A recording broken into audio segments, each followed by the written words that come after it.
अस्सलाम वालेकुम। इस वक्त हम मौजूद हैं शहर इक़्तिदार के दिल रेड जोन में। रेड जोन की पोजीशन आप देख लें कि दिल को किस तरह बंद किया गया है और ये सिचुएशन आपके सामने है कि रेड जोन को किस तरह कवर किया गया है।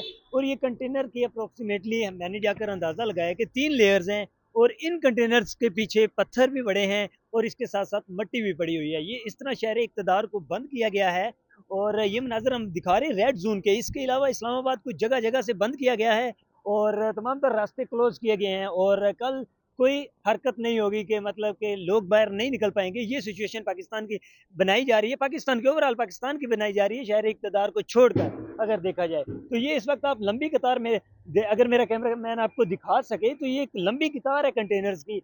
आगे तक आप देख सकते हैं तकरीबन 200 कंटेनर इधर पड़ा हुआ है, फुल वाइंड अप किया हुआ है, फुल क्लोज किया हुआ है इसको और इसे बंद किया गया है। ये है इस वक्त रेड जोन की पोजीशन, इस्लामाबाद रेड जोन की ये पोजीशन है। इसे मुकम्मल तौर पर सील किया गया है ताकि लोग यहाँ तक ना पहुँच सके। ये इस वक्त हुकूमती सतह पर सिर्फ और सिर्फ तहरीक इंसाफ का एहतजाज रोकने के लिए किया जा रहा है। हैं फैजाबाद के मुकाम पर आप लोग ये पीछे मेरे मनाजर देख सकते हैं। इस वक्त मुकम्मल तौर पर जो सदर की जानब रास्ता जाता है उसे बंद कर दिया गया है।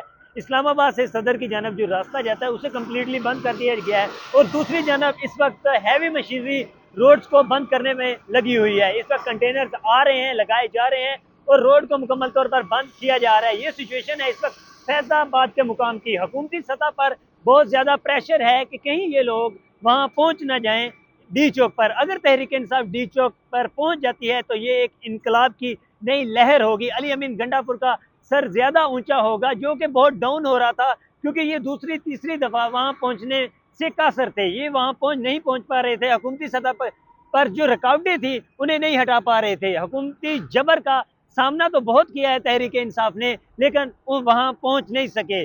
ना तो ये अली अमीन गंडापुर लाहौर पूरे टाइम पर पहुंच सके, ना रावलपिंडी पहुंच सके। क्या ये कल डी चौक पहुंचते हैं या नहीं पहुंचते? अवाम की नजरें अली अमीन गंडापुर पर हैं और साथ ही साथ रावलपिंडी के क्राउड पर हैं कि क्या रावलपिंडी का क्राउड वहां पर पहुंच सकेगा डी चौक के मुकाम तक या नहीं। आईजी इस्लामाबाद ने भी कहा है कि हम किसी भी सूरत ये एहतजाज नहीं होने देंगे। तो लेट्स सी क्या होता है। लेकिन ये सूरत हाल फिलहाल फैजाबाद के मुकाम की है जिसे मुकम्मल तौर पर बंद किया जा रहा है बल्कि सील किया जा रहा है। खन्ना पुल के मुकाम पर ये रास्ता त्रामड़ी की तरफ जाता है, इसे भी यहाँ पर बंद कर दिया गया है। नीचे भी कंटेनर्स लगाए गए हैं, फैजाबाद भी कंटेनर्स लगाए गए हैं। तकरीबन मुकम्मल रावलपिंडी को एक कर्फ्यू के समा में तब्दील कर दिया गया है और बताया ये जा रहा है, अपडेट्स ये आ रही हैं कि कल इधर 4000 से ज्यादा पुलिस अफसरान तैनात कर दिए जाएंगे। यहाँ पर रात के 1 बजने वाले हैं लेकिन लोग भी पहले वर्कर्स भी थे पीटीआई के यहाँ पर पहुंचे हुए।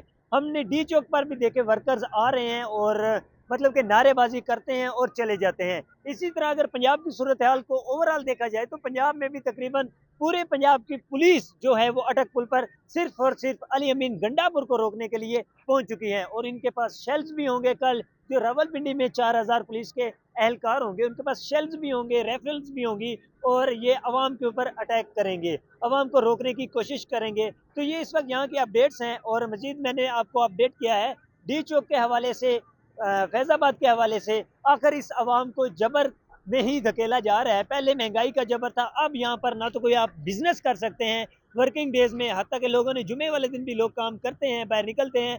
दिहाड़ीदार तबका निकलता है, अपनी दिहाड़ी कमाता है, उन लोगों को भी निकलने की इजाजत नहीं होगी। आप घरों में बैठे रेस्ट करें और ये चोर हुकूमत, ये फाशिस्ट हुकूमत जबर आप पर करती रहेगी। ये सिचुएशन है इस वक्त इस मुल्क की, शहर इक़्तिदार की, रावलपिंडी की। ये हालात चल रहे हैं कि यहाँ कल बिल्कुल कर्फ्यू का समा होगा। तो अब तक के लिए इतना ही, कल आपको मजीद अपडेट करते रहेंगे। बहुत शुक्रिया।